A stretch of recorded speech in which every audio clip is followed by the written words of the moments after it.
Hello, my name is Daryl Reed, and this is a quick training video to discuss PORs and PARs.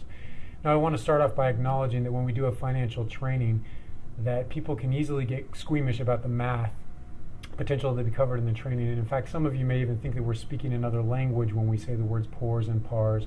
But I want to reassure you that this is a very straightforward training and that the math involved is simple ratios of dividing one number by another number to help us understand that on a per occupied room basis or a per available room basis, how we're performing either to forecast, to budget, to prior year, or to possibly other hotels or other hotels in the industry to ensure that we're either winning or losing as we evaluate our own personal performance. Now, some of the key cost ratios that we're going to look at are productivity, which is a labor cost ratio, and it simply is looking at hours divided by occupied rooms. We'll also look at wage margin, which is wages divided by sales. And finally, we'll look at controllables, which are controllable expenses divided by either occupied rooms or available rooms. To do so, we're going to be looking at a profit and loss statement. And in this profit and loss statement, we'll go ahead and be focusing for the rest of the presentation here on the left side of this statement. So all the numbers we'll be looking at are kind of this way going forward. And it's just the current month. There's another training video if you'd like to learn more about how to read a profit and loss statement, but that's what we'll be focusing.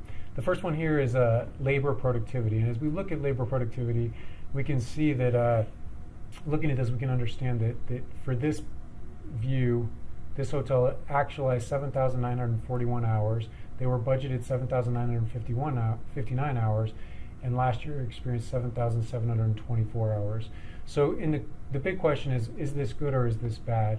If we're looking at it a straight line comparison, we can see that they actually performed better to the last year by 18 hours. So they were 18 hours under last year, or a 0.2% improvement over the prior year. So in that regard, you may say that they're doing well. However, when you see this column here, PORs versus PARs, you can see that their POR is actually $1.40 compared to a budget of $1.31 and compared to last year of $1.30. So even though compared to budget they're actually under in hours, this column here suggests that there actually might be more of a story to tell. And so as we look into that, we can see, again, this is similar to the last slide that we just showed.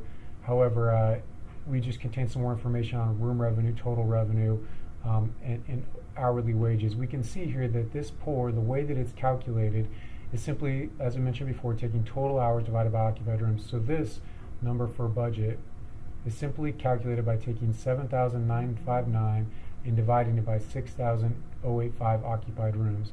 So that's saying that for every occupied room, we're using 1.31 man hours of labor.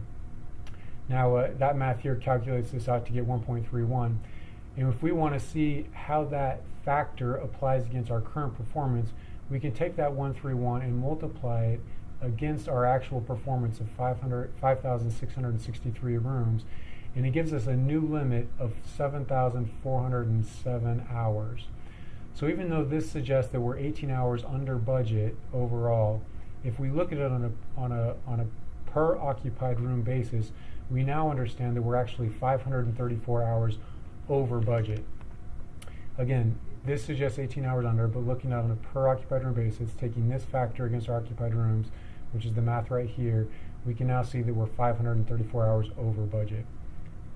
And if you take this against our average hourly wage rate, that equates to about $10,000 plus benefits, $13,000. So again, the story here is that understanding that even though our hours were under, because our occupied rooms were less, we should have used less hours. Now, before we go into critique this sort of thing, we'd want to understand wage margin as well.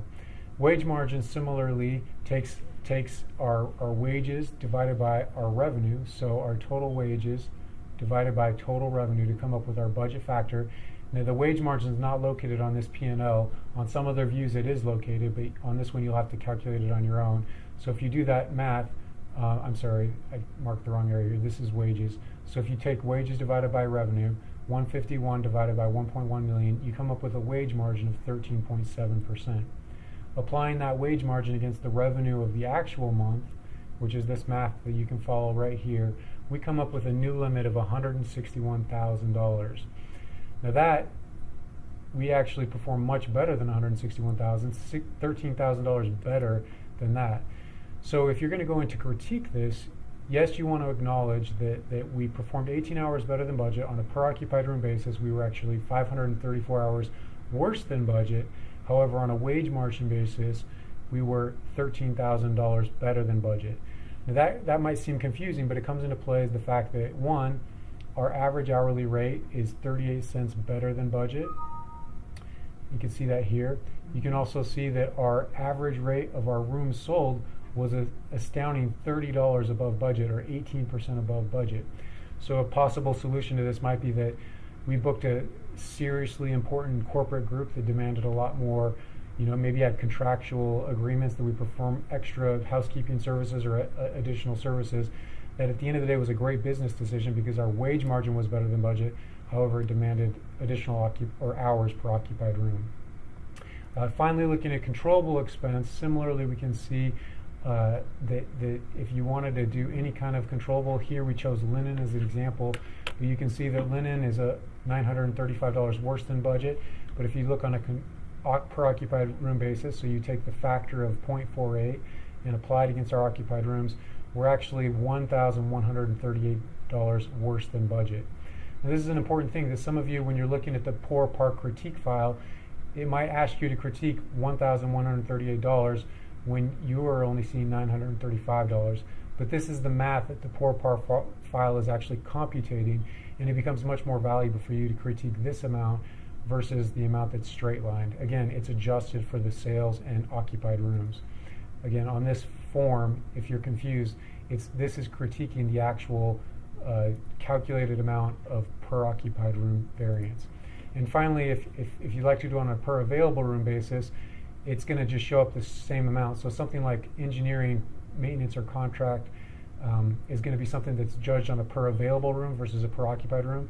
And on that, because the available room is the same across budget, actual, and last year, it's going to be the same factor. So the per available room variance will be equal to the straight line variance. That's a quick training on PORs versus PARs. If you have any questions, please feel free to look me up. I'm in Outlook under Daryl Reed, and my phone number is here. Thank you, and have a nice day.